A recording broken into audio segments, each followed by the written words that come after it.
L'Hebdo africain, notre rendez-vous hebdomadaire en partenariat avec le Timbuktu Institute. Chaque mercredi, nous recevons des experts sur les questions stratégiques pour le continent africain. Risques électoraux et Afrique, quelle nouvelle approche? C'est ce dont nous allons parler aujourd'hui. Et pour cela, nous sommes en direct avec Dr Bakary Samb, directeur régional du Timbuktu Institute. Bonjour Dr Bakary Samb et merci d'être avec nous. Bonjour et merci de votre invitation. Docteur Bakary Samb, le Timbuktu Institute procède ce mercredi à Dakar à la restitution d'un rapport coordonné par un chercheur principal de l'institution Babacar Ndiaye intitulé Processus électoraux et conflits en Afrique subsaharienne pour une nouvelle approche de l'évaluation des risques stratégiques. Pourquoi la publication d'un tel rapport dans le contexte régional actuel?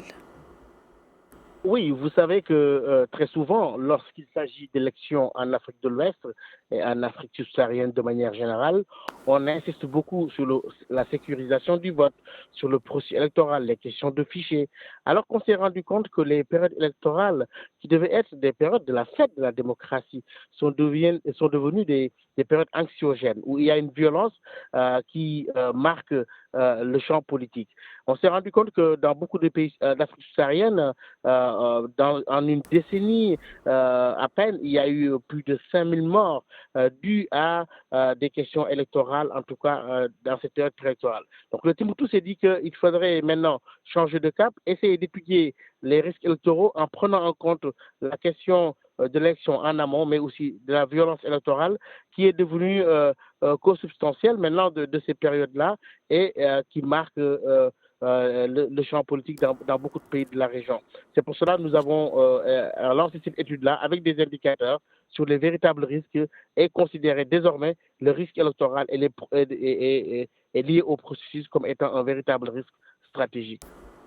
On sait que dans ce rapport, il est beaucoup question de l'interaction entre processus démocratique et conflictualité. Pourrait-on avoir une idée de grandes tendances qui se dégagent de ce rapport très attendu cet après-midi?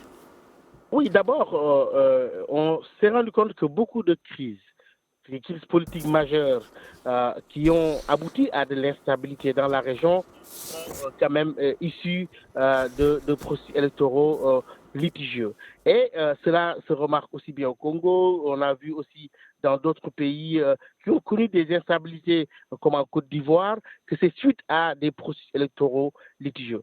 Pour cela, je crois que l'autre conclusion aussi est que les acteurs politiques eux-mêmes, parfois, ne sont pas dotés des outils nécessaires pour la prévention de cette violence politique, mais aussi les forces de sécurité et de défense qui sont débordées pendant cette période-là n'ont pas une culture de maintien de l'ordre qui aille avec un espace politique apaisé.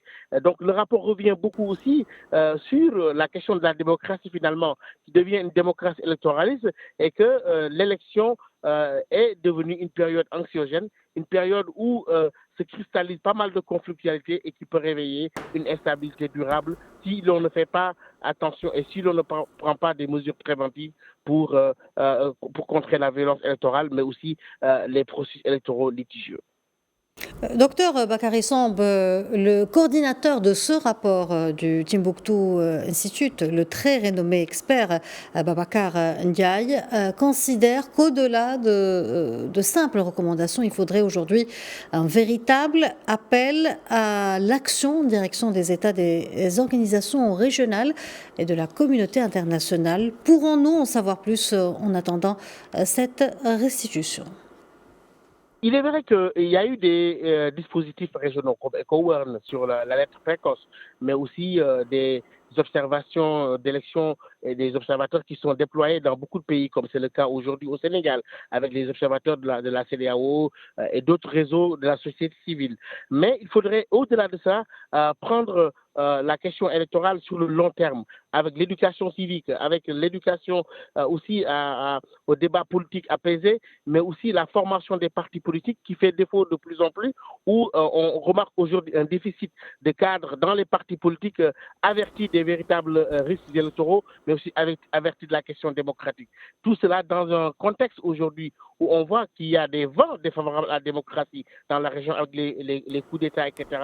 Est-ce qu'il s'agit réellement d'un désenchantement démocratique ou en tout cas la question démocratique elle-même se pose en d'autres termes et où on ne prend pas en compte l'évolution démographique mais aussi l'évolution politique et l'environnement sécuritaire régional et international avec une nouvelle forme de guerre froide où il y a une lutte désormais entre les systèmes démocratiques et d'autres autocratiques. Et dans tout ce contexte-là, il s'agit de repenser la question démocratique, de repenser la formation civique, mais aussi à l'éducation à une véritable culture démocratique pour la paix et la stabilité dans la région.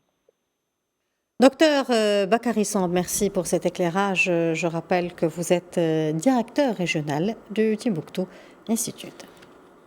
Merci de votre invitation.